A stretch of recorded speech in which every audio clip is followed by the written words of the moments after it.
Charline, chapitre 2. Une heure plus tard, j'ai des crampes aux joues tellement je me force à sourire. Sous les arbres dont les feuilles tamisent les derniers rayons du soleil, maman, Paddy, Oneil, Chéri, Coco et moi dégustons un festin composé de quiche, de salade et d'une délicieuse pavlova aux fruits frais. Tout le monde parle en même temps. Chéri est sur un petit nuage à la perspective de travailler au journal. Oneil dresse la liste de tout ce qu'elle compte faire à Londres.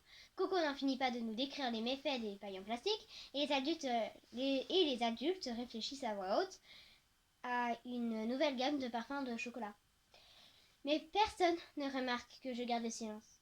À part Fred, le chien, qui vient doucement poser sa tête sur mes genoux. À moins qu'il espère que je fasse tomber un bout de quiche ou de fromage. Maman remplit nos verres de limonade rose, puis décide d'ouvrir une bouteille de mousseux au sureau fait maison. Trinquons, s'exclame-t-elle, la merveilleuse fille, toujours prête pour de nouvelles aventures. Chérie, tu as décroché un stage passionnant sans l'aide de personne. Une belle preuve de ta détermination et de ton esprit d'initiative. Tchin! Oh Neil, poursuit maman. Tu nous as beaucoup impressionné cette année par tes efforts et ton talent artistique. Tu as bien mérité de passer du temps à Londres avec ton amoureux. Profite. Tchin! Coco, nous sommes tellement fiers de toi. Changer le monde, un pas après l'autre. Tu es une source d'inspiration pour nous tous. Tchin! Ma limonade est tiède et un peu amère. Je m'en veux d'être jalouse de mes sœurs, mais c'est comme ça. Et bien sûr, n'oublions pas Summer, même si elle n'est pas là, ajoute maman. Elle revient de si loin. Elle a su combattre ses démons et, non contente de réaliser son rêve en allant étudier à la Rochelle Academy, elle se sent désormais suffisamment forte pour assister ses professeurs durant le stage d'été. Quel courage! Tchin! Cette fois, je ne me trempe même pas mes lèvres dans mon verre. Mon sourire s'est figé, et la boule qui m'obstrue la gorge menace de se dissoudre dans les larmes. Quant à toi, Sky, termine maman, en m'enlaçant, tu es notre gentille rêveuse, et tu as encore obtenu d'excellentes notes cette année. Bravo! C'est tout. Je trinque avec elle en essayant de paraître flattée, même s'il est évident qu'elle a failli m'oublier. Je suis la plus décevante de ces filles, celle dont les qualités se résument à un tempérament rêveur, et de mon résultat. Heureusement que ma famille ignore ce que j'éprouve en cet instant, car ce n'est pas très joli. Ça va, Sky? S'inquiète Chérie. J'affiche mon plus beau sourire avant de quitter la table en prétextant vouloir appeler Milly et Tina avant leur départ. Une fois dans ma chambre, je cesse de faire semblant. Que m'arrive-t-il aujourd'hui? Je devrais être heureuse, me réjouir de longues semaines de liberté qui m'attendent. Au lieu de ça, je déprime et je me sens nulle. C'est peut-être à cause des hormones dont maman parle souvent. Je sais qu'elle n'avait pas l'intention de me rabaisser en portant ce toast, mais le fait que je détonne dans cette famille de filles incroyables est déterminé. Je suis la sœur discrète, celle qui reste dans l'ombre, celle qui préfère se plonger dans un livre ou rêver à des époques révolues. Je me laisse tomber sur le lit de Summer, auquel personne n'a touché depuis sa dernière visite. Et là, la tête enfuie dans son oreiller, je laisse enfin couler mes larmes. Le lundi, je me sens beaucoup mieux. Ok, j'ai eu un petit coup de blues après la fin des cours, mais rien de bien méchant. C'est aujourd'hui que Chérie doit commencer son stage au journal. Elle est stressée, je le sais. Alors même s'il est encore tôt, je me lève et je grimpe les marches menant à sa chambre sous les combles. Ma demi-sœur vient de sortir de la douche. En kimono japonais, les cheveux enturbanés dans une serviette, elle fouille fébrilement dans son armoire. Des piles de t-shirts, de jupes et de jeans jonchent le sol, comme si une bombe avait explosé. Oh, Sky, je ne sais pas quoi me mettre, gémit-elle. Je voudrais faire bonne impression, leur montrer que je suis quelqu'un de fiable, de travailleur et d'ambitieux, mais aussi de créatif. Je ne trouve rien qui aille. À l'aide! Tu calmes, tout va bien se passer. Tu peux compter sur moi. Oh, merci. Tu viens bien jeter un œil à mes affaires. Je panique tellement que je n'arrive plus à réfléchir. Je lui tends son sèche-cheveux et la fais asseoir devant sa coiffeuse. Je suis passionnée par la mode et j'adore ajouter une touche de vintage ou décaler à mes tenues.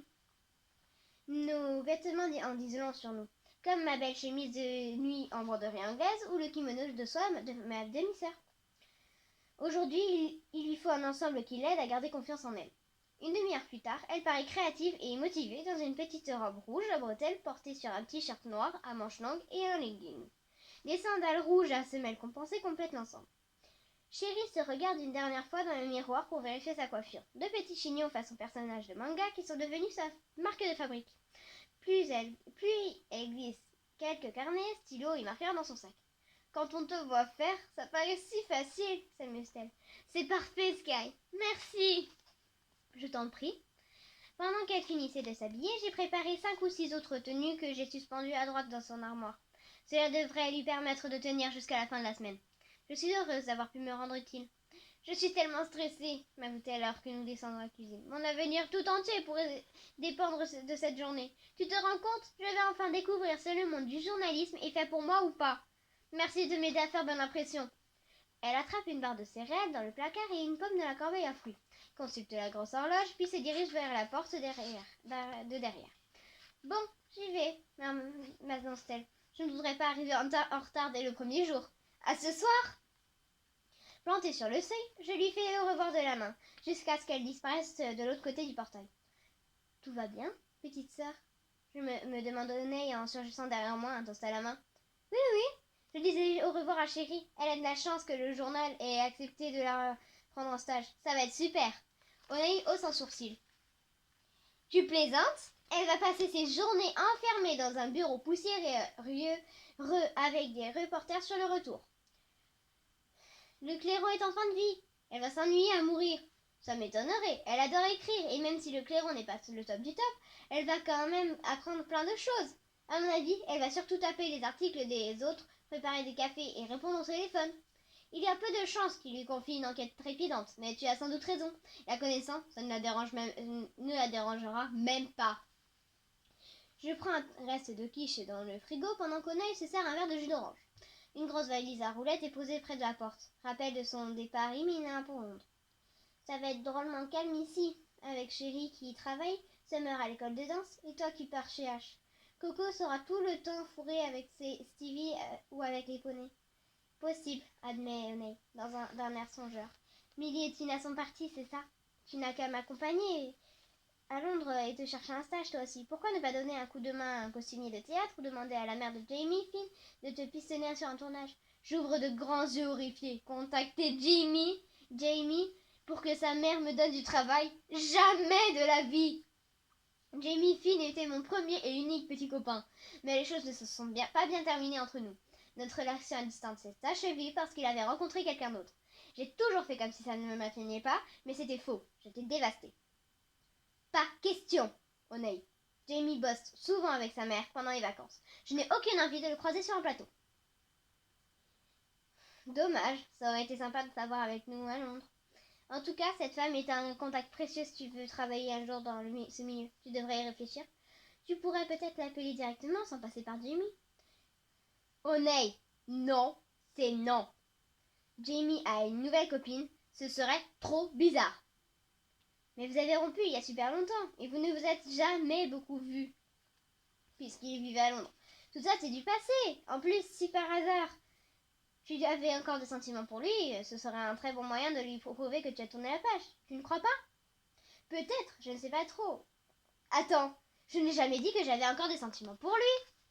La page est belle et bien tournée, c'est juste que je n'ai pas envie de passer mes journées à le croiser. Ou à l'éviter. D'accord, c'est ma sœur. Je proposais ça comme ça. Je m'en veux t'abandonner. Ça m'embête de te savoir toute seule en train de te morfondre ici. Je n'ai pas l'intention de me morfondre. Je vais aider à la chocolaterie, aller à la plage et faire plein d'autres trucs. Ok, maintenant que j'y pense, c'est la première fois qu'on ne passe pas l'été ici toutes les semaines. Les temps changent. On grandit, c'est normal. Je sais, mais Oneille me contemple d'un air navré.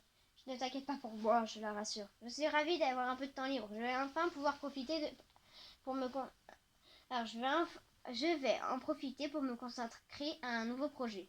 Ah oui? C'est quoi? Je suis incapable de lui donner davantage de détails. Je me contente donc d'un clin d'œil et d'un sourire mystérieux.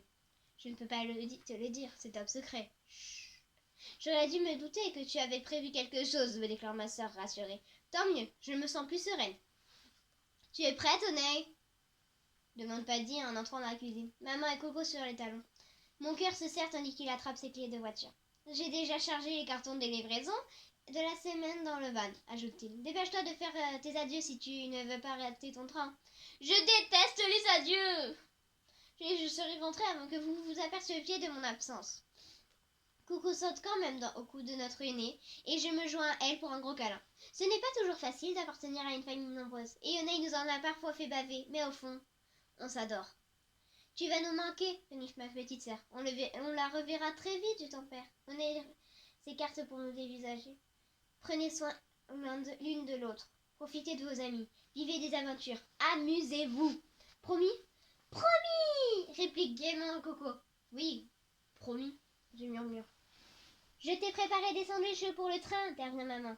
N'oublie pas de manger correctement à Londres. Des repas équilibrés avec des fruits et des légumes frais. Maman, je n'ai plus 7 ans. Ramasse ses grandes sœurs. J'ai survécu à un séjour en Australie, je te rappelle. Oui, mais tu étais avec ton père. Là, tu vas être toute seule avec H. Relax, je vais survivre. Maman et Paddy se dirigent vers le vieux fourgon que Citroën décoré du logo Bordeaux et les crèmes de leur entreprise. Décoré la boîte de chocolat. Oney traîne sa valise derrière eux. Et Coco et moi la suivons. Même Fred et Jolie de Noël, la brebis apprivoisée de ma petite sœur, s'approchent pour voir ce qui se passe. Paddy cale la valise et à l'arrière, à côté des cartons de chocolat soigneusement empaquetés. En route, lance-t-il. Après nous avoir embrassés une dernière fois, Oney grimpe à bord avec maman et Ellie pendant que nous courons au portail. Et voilà, je conclus une fois que qu'ils sont hors de vue. Qu'est-ce que tu as prévu aujourd'hui? Une balade à cheval avec Stevie. Je vais monter Coconut. Et lui, Silver, un des poneys de la ferme. Il est super doux et obéissant, comme les autres d'ailleurs. Joe, le propriétaire, est d'accord pour nous le prêter. Il dit qu'on le paye plus que généreusement pour héberger Coconut et que ça mérite quelques avantages. Il te laisserait sûrement emprunter un poney toi aussi, si tu veux nous accompagner. Oh, c'est gentil, mais je vais vous laisser en tête-à-tête. Demain, peut-être. Avec plaisir. Sinon, on pourrait aussi aller à la plage et discuter de cette campagne anti-plastique dont je t'ai parlé. On a le temps, après tout. Je suis contente de pouvoir profiter un peu. Et puis, j'ai un projet perso qui devrait pas mal m'occuper. Le téléphone de ma soeur vibre et son visage s'illumine. Stevie m'attend à la ferme. Je vais chercher Marcel et je file. À plus. Je retourne vers la maison en compagnie de Fred et de Joyeux Noël. Nous voilà seuls au monde, les copains. Bienvenue dans ma vie.